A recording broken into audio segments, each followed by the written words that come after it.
Aujourd'hui, ces mystères sont encore inexpliqués. C'est surprenant, c'est mystérieux. Et c'est à ce moment-là qu'un bruit très étrange va être enregistré.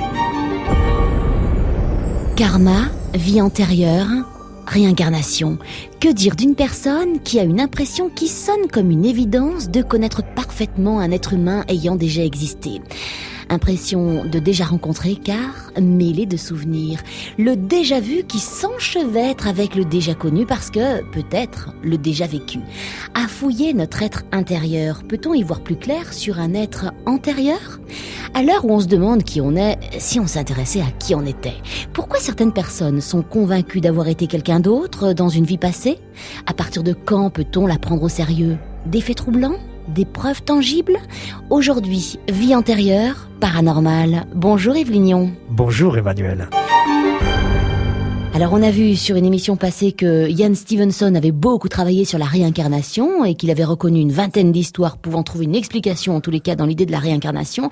Des histoires glanées, étudiées, vérifiées, validées, etc. Des histoires qui viennent du monde entier, hein, c'est bien Absolument. ça. Absolument. C'est ce qui est un point très important dans les enquêtes du regretté Ian Stevenson. C'est que nous autres, qui ne connaissons pas trop bien la question, nous imaginons que l'idée de réincarnation est liée à certaines religions, à certaines régions du globe. Eh ben, Stevenson a enquêté dans le monde entier, du nord au sud, si j'ose dire, et de l'est à l'ouest, et il a trouvé des récits du même type absolument partout. Ce sont essentiellement chez des enfants. Il s'est ciblé sur les enfants, justement, pour ne pas qu'ils soient influencés par l'éducation. Oui, bien sûr. Et donc, des enfants qui racontent « il m'est arrivé ceci, il m'est arrivé cela ». Ou des enfants qui disent « mais je suis déjà mort, j'étais très jeune, je vivais dans cette famille du village, et pas chez vous, vous n'êtes pas mes parents ». Il a même trouvé, Ian Stevenson, c'est encore plus fort, c'était les recherches qu'il poursuivait à la fin de sa vie, ce qu'il appelle des marques biologiques. C'est-à-dire, vous savez, ce qu'on appelle des taches de vin, des choses comme ça. Eh bien, quand un enfant disait « je suis la réincarnation d'un tel », et que cet enfant portait une tache de vin... Au même endroit que la personne dont il parlait ? Voilà, eh bien, l'enquête montrait que l'autre personne avait aussi cette petite maladie de peau. C'est incroyable. C'est tout ça le travail de Ian Stevenson. C'est fabuleux, mais je mets bien en garde les lecteurs. Le premier livre s'appelle 20 cas qui peuvent suggérer l'hypothèse de la réincarnation. Il a connu un grand succès. Les autres, beaucoup moins, parce que c'est austère. Vraiment. C'est du travail scientifique. Il vous explique comment il a fait. Il raconte comment, pour traduire certains récits en dialecte hindou, il a pris 7 traducteurs et ainsi de suite. C'est pas exactement le genre de la série télévisée sur TF1 en seconde partie de soirée. Mais c'est passionnant, bien sûr. Bien sûr.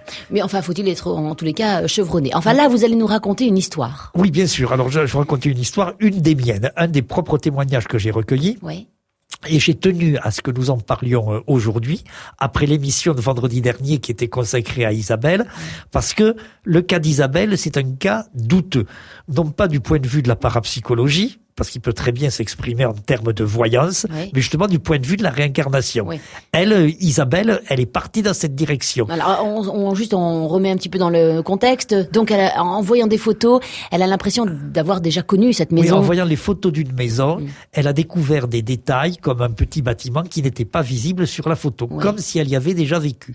Mais, je l'ai dit, ça peut s'exprimer en termes de voyance. Alors que là, très honnêtement, dans le cas de Paul, à moins de refuser la parapsychologie, c'est-à-dire de creuser un trou pour mettre la tête de l'autruche, eh bien, à moins de refuser la parapsychologie, le cas de Paul, forcément, comme aurait dit Ian Stevenson, il suggère l'hypothèse de la réincarnation. Il a un petit côté humoristique en plus qui n'est pas désagréable. C'est très bien, on va découvrir ça donc évidemment tout cet après-midi jusqu'à évidemment 14h30. Très bien, allez dans un instant, la suite des Clés du Mystère. Aujourd'hui, avec Yves Lignon dans les Clés du Mystère, nous parlons de la réincarnation avec une histoire, celle de Paul. Vous nous disiez qu'en plus de ça, non seulement elle est extrêmement troublante, voire plus que ça, mais en plus de ça, elle est humoristique. C'est une histoire qui vous appartient à vous, Yves Lignon. Oui, c'est une histoire qui est tirée des dossiers du laboratoire de parapsychologie, même si nous n'avons pas les moyens de pousser des enquêtes comme l'a fait le pauvre Stevenson. Mais c'est une histoire qui est vraie, et qui sonne juste. Comme toutes les grandes histoires de réincarnation, elle commence à l'enfance et elle fait appel à un personnage historique. Alors ici, avant de démarrer, il faut faire un petit point. Il y a beaucoup de gens qui viennent vous voir en disant « je suis la réincarnation d'un personnage historique ». Oui, Bon. le Dalai Lama, par exemple, voilà, il y en a pas mal. Oui, il y en a aussi dans des hôpitaux psychiatriques. Il faut être brutal. Bon. Forcément. Mais en général, ça n'est pas sérieux parce que ce sont toujours les mêmes personnages historiques. Et moi, j'ai été frappé tout au long de mes années d'investigation. Je n'ai jamais rencontré quelqu'un qui me dise « écoutez, regardez mon cou, j'ai la trace des pointillés, je suis la réincarnation de Louis XVI ». Ça, Louis XVI, c'est très mal vu. Personne n'est la réincarnation de Louis XVI. Oui. J'en ai vu aussi un jour qui m'a dit « je suis le Christ ». J'avais un quart d'heure de disponible, je l'ai écouté. Ouais, il avait des pics au niveau du front? Non. Et je crois pouvoir dire aujourd'hui à ce micro, avec tout le sérieux dont je suis capable, qu'il n'était pas le Christ. Mais ceci dit, donc Paul, c'est la réincarnation, c'est vrai, d'un personnage historique, un personnage populaire en France, qui a laissé une trace. Et comme toujours, ça c'est le premier point important, l'histoire de Paul commence dès l'enfance. C'est-à-dire que dès son enfance, il a une obsession. Et une obsession qui, plus tard, se découvrira comme étant un lien avec quelqu'un d'autre. Et cette obsession, elle prend la forme d'un cauchemar. Et c'est un cauchemar extrêmement désagréable. Il a 6 ou 7 ans, mais c'est à répétition. Ça se produit sans arrêt, peut-être 2 ou 3 fois par semaine. Quand il se réveille, il a en tête le souvenir de ce qui s'est passé pendant qu'il dormait, ce qu'il a vécu en rêve. Et qu'est-ce qu'il a vécu en rêve? Il escaladait des arbres, il allait attraper des nids et il décapitait de petits oiseaux. Oh, dis donc. Et ça le prend 2 ou 3 fois par semaine pendant une bonne année. Et alors, obsession là. Oui, une obsession. Alors il essaie d'en parler à ses parents. Évidemment, dans ces cas-là, on est toujours assez mal compris des parents. Mais je veux dire que c'est assez logique. Bon, donc les parents cherchent quelque chose, des médecins des traitements classiques. Docteur, est-ce qu'on ne pourrait pas lui faire prendre un peu de calmant? Mais vous y pensez, madame, à son âge, votre fils n'a pas l'âge de raison. Écoutez, il faut l'entourer, il faut le calmer, ainsi de suite. Et toujours pendant 1 an, le mardi, le jeudi, le gamin qui se réveille, qui dit « Maman, j'ai rêvé que j'étais en train d'escalader un arbre, j'attrapais les petits oiseaux et je les décapitais. » Alors, quand Paul m'a raconté l'histoire, il m'a dit « Maman a essayé de me faire parler. » Elle me dit « Mais tu les tuais, tu les étranglais, Non, maman !» Je prenais garde, je me vois dans mon rêve, je ne sais pas où j'étais, dans quelle maison, mais je sais que je partais. J'allais grimper à l'arbre en emportant une paire de ciseaux. Bon, et puis ça se calme. Ça disparaît brusquement. Donc dans la famille, on est soulagé. Donc au bout d'1 an. Oui, au bout d'1 an. Paul a à peu près 4 ans, donc il est vraiment très jeune. Et plus de souvenirs de ça, sinon un mauvais souvenir. Mon Dieu, qu'est-ce qui est arrivé à notre fils? Et puis, Paul grandit un petit peu. Et il se révèle être extrêmement turbulent. Et étant extrêmement turbulent, il chahute, la maison est à étage, il y a un escalier. Un jour, il tombe dans l'escalier, il a une blessure qui n'est pas grave, mais qui va lui laisser toute sa vie une marque à l'œil gauche. Donc une cicatrice à l'œil gauche, qui fait donc forcément référence à un personnage qu'on connaît bien sûr, Yves Lignon. C'est de Paul que je parle, Emmanuel. Allez, la suite, la réincarnation cet après-midi avec Yves Lignon dans les Clés du Mystère.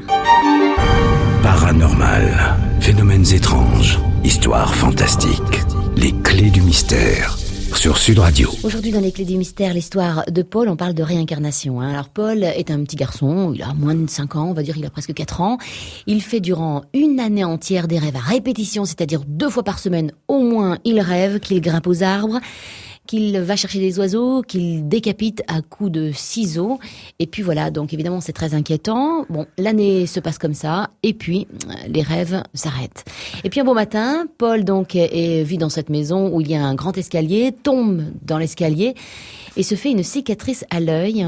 Une cicatrice à l'œil gauche. Oui, exactement, au sourcil, et une cicatrice qu'il va garder toute sa vie. Je l'ai vue. Et ça se passe à peu près 2 ans après les rêves. D'accord. Donc il a 7 ans, quoi. Oui, et puis l'enfance se termine heureusement. Je veux dire, plus de cauchemars obsessionnels, pas de problème. Paul est bon élève et il arrive au lycée. Au lycée, qu'est-ce qu'on fait? Des voyages scolaires. Et où va-t-on principalement quand on fait un voyage scolaire au lycée? En Angleterre? Eh ben oui, en Angleterre. Et donc, premier voyage scolaire qui est proposé à Paul, l'Angleterre. Un refus viscéral. Un refus qu'il est incapable d'expliquer à ses parents, disant « Je ne veux pas aller en Angleterre. Oui. » Et ça se reproduira comme ça jusqu'à son baccalauréat, jusqu'à ce qu'il quitte le lycée. Il fera des études commerciales, mais il n'aura jamais mis les pieds en Angleterre. Par contre, il acceptait facilement des voyages scolaires en Espagne, en Italie, en Allemagne ou ailleurs. Partout, sauf l'Angleterre. Le voyage scolaire. Et il est le seul, me disait-il, il était resté en relation avec des camarades de classe, il est le seul à n'avoir été jamais en Angleterre. D'accord. Et c'était là aussi quelque chose d'obsessionnel. Et de viscéral, c'est-à-dire qu'il ne pouvait pas oui, l'expliquer. Oui. La première année, ça a été une espèce de nom, il raconte très bien son histoire, Paul, une espèce de nom brutal, primitif, vous savez, tiens, Paul, c'est papa et maman, on a reçu les papiers du lycée, il y a un voyage en Angleterre, tu vas être content, bien entendu, on s'inscrit. Et là, il y a un nom qui est sorti de sa poitrine. Oui. Et puis, les années suivantes, en seconde, première, c'était, me disait-il, de sa part plus réfléchi. Il disait, mais non, je ne veux pas y aller. Je vous l'ai dit l'année dernière, non, je ne veux pas y aller. Et pourquoi ne veux-tu pas y aller? Je ne sais pas, mais je veux pas aller en Angleterre, je refuse l'Angleterre. Et donc, il n'est jamais allé en Angleterre.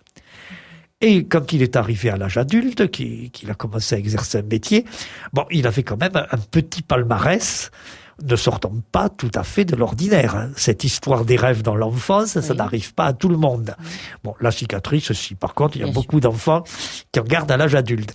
Mais ce refus aussi viscéral, primitif, sauvage, m'a-t-il dit, de l'Angleterre, c'est quand même rare. Et puis donc, il poursuit son chemin, y compris sur le plan humain, et il est attiré par les religions hindoues. Et donc, dans certaines religions hindoues, la doctrine de la réincarnation existe. Donc, il s'intéresse à la réincarnation. Il s'intéresse aux problèmes des vies antérieures. Mais, m'a-t-il raconté, je ne le prends pas en me disant de manière très prosaïque, chouette, j'en ai peut-être vécu une, qu'est-ce que je vais retrouver? Non, c'est vraiment de sa démarche spirituelle. D'autres, à l'âge adulte, se convertissent quelquefois au christianisme. Lui, il a été attiré par ces religions. Et donc, il a été amené à faire des séances de relaxation. Et au cours de l'une de ces séances de relaxation, il s'est de nouveau passé quelque chose. Il avait 27 ans.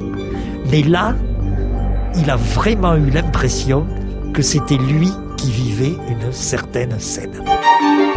La réincarnation aujourd'hui dans les Clés du Mystère avec Yves Lignon, Yves qui nous raconte l'histoire de Paul. Ça commence quand il a 4 ans, il fait des rêves à répétition, il rêve qu'il grimpe aux arbres, qu'il attrape des oiseaux, qu'il décapite. Quand même ces rêves, qui sont des cauchemars, durent quand même pendant une année entière. Et puis 2 ans après, il tombe dans l'escalier chez lui, il se fait une marque, une cicatrice au sourcil gauche. Voilà, le temps passe, il rentre au collège. Au collège, bien sûr, il y a des voyages organisés et il refuse obstinément, mais de façon viscérale, de partir en Angleterre. Et finalement, d'ailleurs, il n'y aura jamais mis les pieds. Arrivé donc à l'âge adulte, il s'intéresse à la religion hindoue, et dans cette religion, bien sûr, il est question de réincarnation. Et lors d'un cours de relaxation, donc de yoga, il se laisse aller, tellement aller qu'il va donc revivre une scène, vivre une scène troublante. Il va vivre quelque chose. Ce n'était pas sa première séance de relaxation. Et on avait l'habitude dans ce groupe de yoga, vu que quand on est en relaxation, on se laisse aller, on est dans un état altéré de conscience, de laisser aller la parole. Et chacun notait. Il y avait quelqu'un qui notait. Mais ce n'était chaque fois que des phrases non pas creuses, mais générales, portant sur le monde, portant sur l'humanité, rien d'extraordinaire. Et puis donc un jour, Paul avait 27 ans et il se met à parler. Il dit « Je me trouve en pleine nuit. Il y a un vent froid qui souffle. Et je suis sur une plage. » Il insiste bien. Ce n'est pas un port. Je suis sur une plage. Je suis en train de débarquer en compagnie d'une vingtaine de soldats qui ont un havre-sac, un gros sac sur le dos, qui ont des coiffures très élevées. Je porte un uniforme blanc.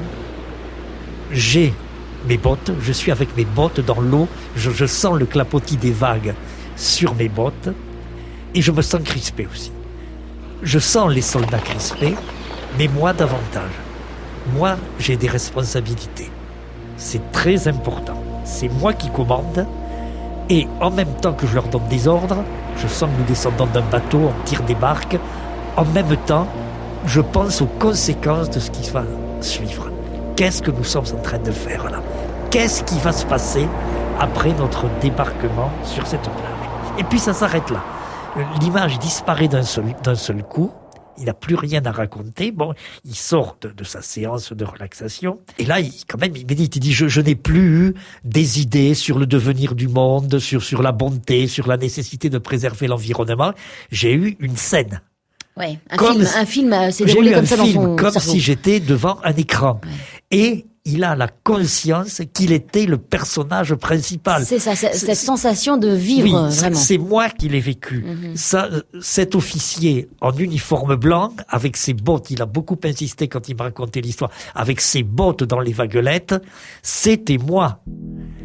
Et d'ailleurs, quand il le raconte, c'est un peu comme toutes les personnes qui vivent ça, ils s'identifient tellement, mais eux, ceux qui ont vécu le phénomène, qu'ils vous disent, mais ma première réaction, c'était qu'est-ce que je fiche là? Avec des soldats qui ont des fusils à l'antique, et je suis en train de débarquer, de leur donner des ordres, et de toute évidence, je suis en train de participer à un projet d'importance qui me dépasse, et je me demande comment ça va finir. Et puis, on en reste là. Il s'est demandé, parce qu'encore une fois, c'est quelqu'un qui a fait des études supérieures, il s'est demandé si au cours des séances de relaxation, il vivrait la suite. Ouais. Il s'est dit, tiens, je vais peut-être me retrouver sur la plage, je vais peut-être montrer dans le... Non, rien. Juste, comme vous parliez de film, Emmanuel, juste cette séquence. Alors, il s'est même dit, c'est peut-être une espèce d'hallucination provoquée par la relaxation. Bien sûr, certainement, pourquoi pas, des images qui traversent la tête. Mais nous nous sommes rencontrés à plusieurs reprises. Il a rencontré le psychologue qui était membre de mon équipe à l'époque. À chaque fois, quand nous reparlions de cela, Paul disait, mais je me demandais qu'est-ce que je faisais là. C'était bien moi qui étais là. Enfin, alors on lui disait, écoutez, comment pouvez-vous être à la fois sur une plage, semble-t-il, en hiver, probablement au début du 19e siècle, puisque vous nous parlez des coiffures militaires très hautes, ce sont les coiffures de cette époque, et aujourd'hui, devant nous, en train de nous raconter que vous étiez sur cette plage. Et il nous répondait avec un sourire charmant, si vous croyez aux vies antérieures, vous n'avez pas de problème. Il avait une idée du personnage qu'il incarnait ou pas? Absolument pas à ce moment-là. Absolument pas. Absolument pas. Mais enfin, s'il est là, c'est que forcément, il a quand même envie de savoir. Et évidemment, nous, on va en savoir plus aussi dans les Clés du Mystère dans un instant. Sud Radio, les Clés du Mystère. Un jour, un certain Paul a frappé au laboratoire de parapsychologie de Toulouse pour y rencontrer Yves Lignon pour lui raconter son histoire qui était effectivement très troublante. Il pense que c'est un petit peu de la réincarnation. C'est l'histoire donc de Paul qui a vraiment eu le sentiment d'avoir vécu une scène lors d'une séance de relaxation. Et quelques années passent de nouveau. Vous voyez, l'hypothèse des vies antérieures, elle intervient dans la vie de Paul par moment. Oui. Toute petite enfance. Un peu plus tard, l'adolescence. Puis là, il est adulte quand il fait cette séance de relaxation. Et son métier l'amène à voyager. Au pas très loin de la France, il ne voyage qu'en francophonie. En Suisse, Luxembourg, Belgique. Donc un jour, il va en Belgique. Oui.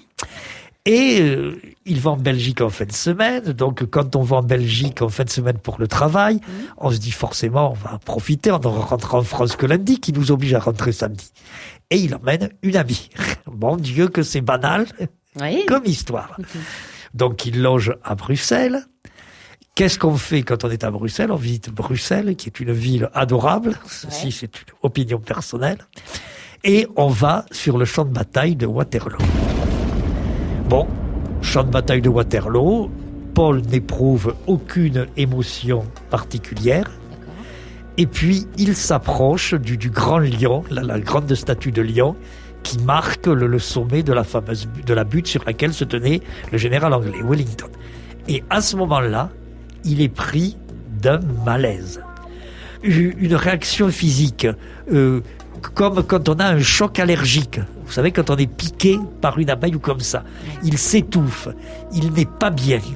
Ses jambes sont coupées. Et sa compagne, bien entendu, s'inquiète. Alors, il ne sait pas quoi dire. Et pour la calmer, et lui-même pour essayer de trouver, il dit, je vais faire une plaisanterie. Et la plaisanterie, qu'est-ce que vous voulez que ce soit sur le champ de bataille de Waterloo? Il dit à sa compagne, et si j'avais été dans une vie antérieure, puisque tu y crois, toi, et j'y crois aussi, un soldat mort ici. Et alors à ce moment-là, toujours tel qu'il nous l'a raconté, il sent que le mot soldat mort, c'est pas tout à fait exact. Et donc, il redit cette phrase. Et si j'avais été un soldat ayant combattu ici? Il enlève mort. Ouais. Et à ce moment-là, il reprend son souffle et son malaise cesse. Bon, pas besoin de dire que c'était une compagne, c'était presque des fiançailles. Il a partagé sa vie avec elle. Ouais. Et nous avons la confirmation du témoignage. Mais quand Paul rentre en France, vous imaginez le nouveau choc. Ouais. Ça s'ajoute à la séance de relaxation, qui n'est pas si ancienne. Il fait forcément le lien entre les deux. Et en plus, il l'a bien vu, début du 19e siècle, Waterloo, forcément il y a un lien entre ce malaise et ce qui s'est passé, cette espèce de rêve éveillé.